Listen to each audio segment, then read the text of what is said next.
Bienvenue à une autre leçon. Si vous regardez ma vidéo pour la première fois, assurez-vous de consulter ma chaîne pour des vidéos de leçons similaires. Et veuillez vous abonner si vous souhaitez être averti chaque fois que nous publions une nouvelle vidéo. On commence notre leçon. Conte de Carlo Collodi. Jimmy Cricket est un insecte malin. Il décide un jour d'aller en ville. Il quitte les champs et arrive de nuit aux portes d'un village. Il s'installe dans la première maison éclairée. C'est l'atelier de Geppetto, le menuisier qui travaille toujours très tard. Il termine une belle marionnette en bois, qui ressemble à un petit garçon. Comme j'aimerais avoir un fils comme lui, s'écrie Geppetto en regardant le jouet. Quand Geppetto se couche, Jimmy Cricket, déjà installé dans l'atelier, voit apparaître une fée. Il n'en croit pas ses yeux. La fée bleue touche le pantin de sa baguette magique et lui donne vie. Elle charge ensuite Jimmy Cricket de bien le surveiller. Quand Geppetto découvre à son réveil le pantin en vie, il saute de joie. Il va l'élever comme son propre fils.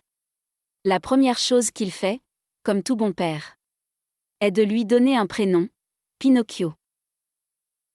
Il l'envoie ensuite à l'école. Mais il oublie de lui donner quelques sages conseils. Sur le chemin de l'école, Pinocchio rencontre deux mauvais garçons qui veulent profiter de sa naïveté. Jimmy Cricket lui recommande de passer son chemin. Mais Pinocchio n'écoute pas ses conseils. Les deux mauvais garçons entraînent Pinocchio et le vendent à un montreur de marionnettes. Le montreur de marionnettes le fait travailler. Le traite comme un jouet. Pinocchio ne comprend son erreur que le soir venu. Il est triste de ne pas être avec Geppetto. Il se met à pleurer. Ses larmes attendrissent le montreur de marionnettes. Il donne de l'argent à Pinocchio et le laisse partir. En rentrant chez lui, Pinocchio rencontre de nouveau les deux mauvais garçons. Voyant l'argent qu'il a gagné, ils veulent encore le rouler. Profitant de l'innocence du pantin, il lui conseille de cacher son argent dans un trou creusé dans la forêt. Laisse là ton argent. Dans une semaine, il aura grossi comme un arbre. Et tu auras un trésor à rapporter à ton père. Disent les deux larrons à Pinocchio. Pinocchio fait confiance aux deux larrons. Il suit leurs conseils et enterre l'argent. Dès qu'il part, les deux fripouilles creusent et prennent l'argent. Quand Jimmy Cricket l'interroge sur l'argent, Pinocchio lui ment.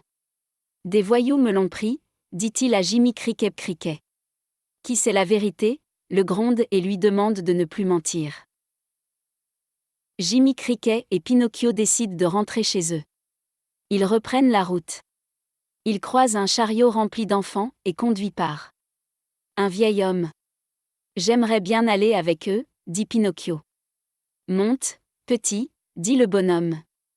Viens avec nous sur l'île des plaisirs. Et Pinocchio monte dans le chariot. Jimmy Cricket le suit à contre-séhur. Dans l'île des plaisirs, c'est merveilleux. Pinocchio voit des bonbons, des jouets et des glaces partout. Il oublie Geppetto et décide de rester dans l'île.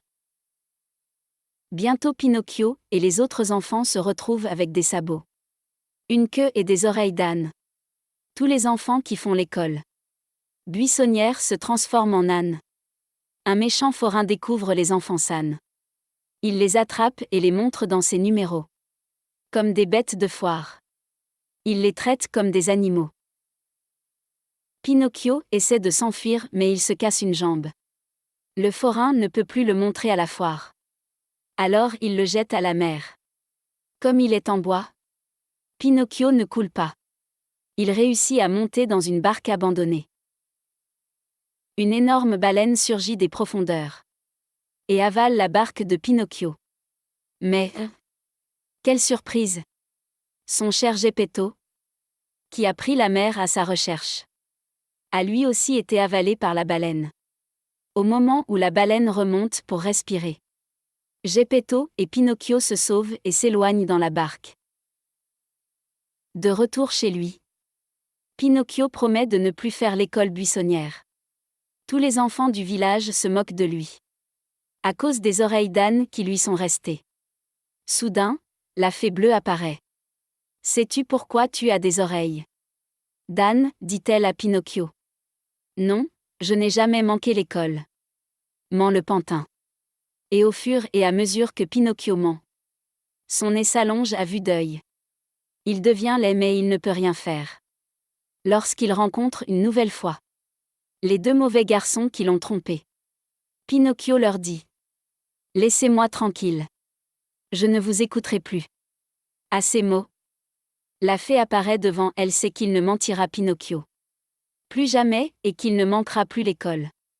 Elle le touche de sa baguette magique et le change en petit garçon en chair et en os. Quand Geppetto retrouve son cher Pinocchio changé en vrai petit garçon, sa joie est immense. À partir de ce jour, Geppetto et Pinocchio s'entendent bien et restent toujours unis. Merci d'avoir regardé. N'oubliez pas de vous abonner à notre chaîne et d'activer les notifications pour les mises à jour régulières.